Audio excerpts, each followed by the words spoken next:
What's going on, everybody? We're going to talk about how to score the golf ball so you can shoot lower scores. Let's get into it.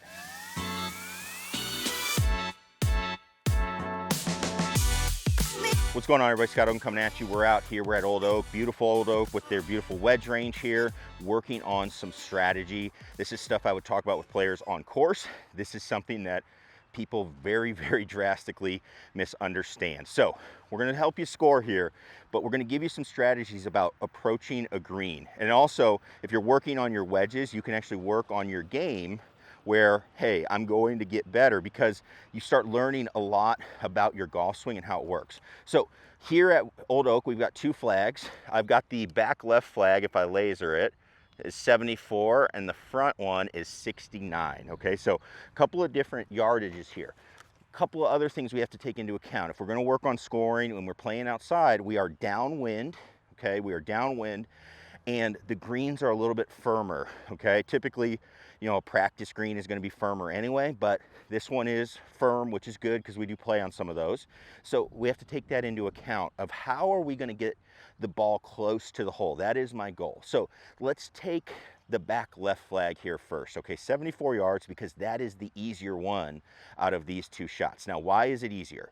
Okay, well, if I want to get the ball close to the hole, the first thing we have to do is we have to understand dispersion and how this works. Everybody thinks when they're hitting a golf club, even with a wedge, but especially with the driver, they think it's like, all right, I'm going to hit it dead straight like an arrow, and I'm going to hit it down the fairway every time. That's just not how it works. And with wedges, it's the same thing. I'm not going to just hit a laser right at the flag and have it go there every time. You are going to hit the ball within a circle of shots. If we were to hit 10 balls, you're going to have them all be out there and you can circle them, right? That would be a dispersion. So you need to take that into account when you're picking your targets. The better you are, the smaller that will get. When I'm hitting a wedge here, people are going to say, hey, I'm going to just throw it right at the flag because I can hit it right there. But on average, if from 100 yards, a PGA Tour player from a fairway lie, on average hits it to about 18 feet. So that means for us average players, we got to probably go 30 feet. Give yourself a 30-foot circle. And then I've got to make sure when I aim, that 30-foot circle is all on the green, or as much of it as possible if the green is not that big. So I need to move that circle around to wherever I need it to be. So that's going to be the way we have to think about it. Now we throw in some of the elements that we can't control. Hey, it's windy. It's also a firm green. Then I need to make sure I adjust even more. My circle might get even wider, so I need to adjust my location again. So as we do this, I'm going to be picking a spot pretty middle of the green. Again, with how firm it is and how everything's working, I'm going to try to make it work where I'm aiming at the green. A bad shot's still going to be on the green. I'll be okay with that. I don't want it, but we're okay with that. Now, the next thing we have to do is decide on our shot. And so a lot of people, when they think wedges, they don't think about shape of shot, but it's massive and it's a lot of fun to work on. So when I have this back left flag, for me, that is going to be a draw flag. What is happening here? I'm going to just play it like a draw. I get to work on my draw swing, which for you slicers with the driver, this is great, because it's going to bring it in hopefully lower. It's going to bounce a little bit, and then it will spin. And actually, I'm hoping it'll spin a little left when it gets on the green. That's one of the ways I can get the ball closer.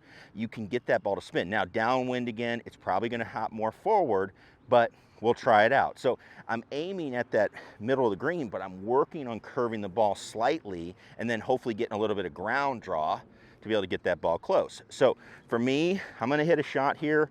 If it's 74, I'm going to try to carry this. We'll call it 68 and see if we can get it to draw a little bit. Try to put some draw mechanics to this shot. So let's go ahead, let's try it. Just trying to draw. Yeah, it hit and went a little left.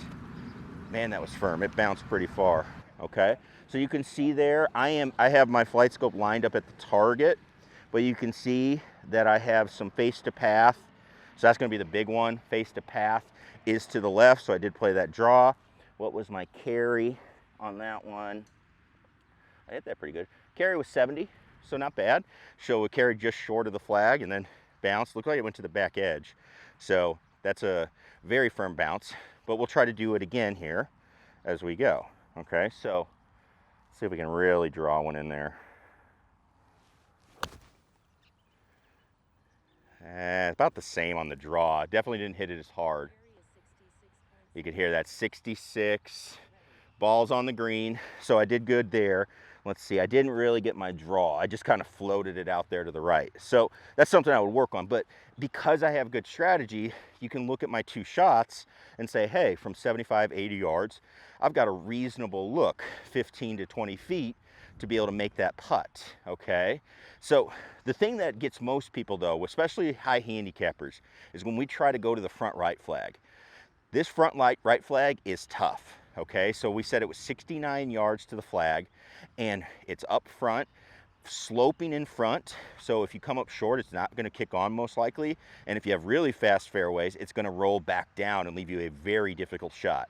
So what we have to do here is, again, we have to take our idea of our circle. Okay, I can't circle and center the circle of my dispersion around this flag because too much of it's off the green. We do have a little bit of hazard to the right that might come into play.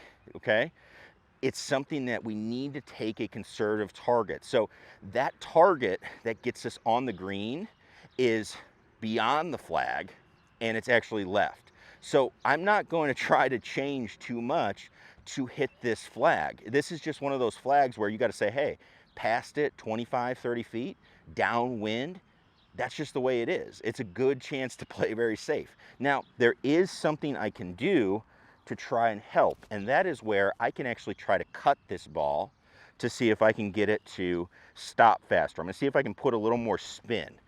I can try to go higher too, but I think that's gonna make it, when I combine both of those, I'm starting to get too many variables where I could easily just come up short. Again, we don't want to get too picky here and just realize it's a tough shot. So I'm going to try and actually cut this a little bit, try to add some spin, but still try to hit it, 60, 65 yards in the air, which is going to easily cover onto the green. And then I'm going to try to see if it stops. But most likely this one's going to be past the flag. So let's give it a try.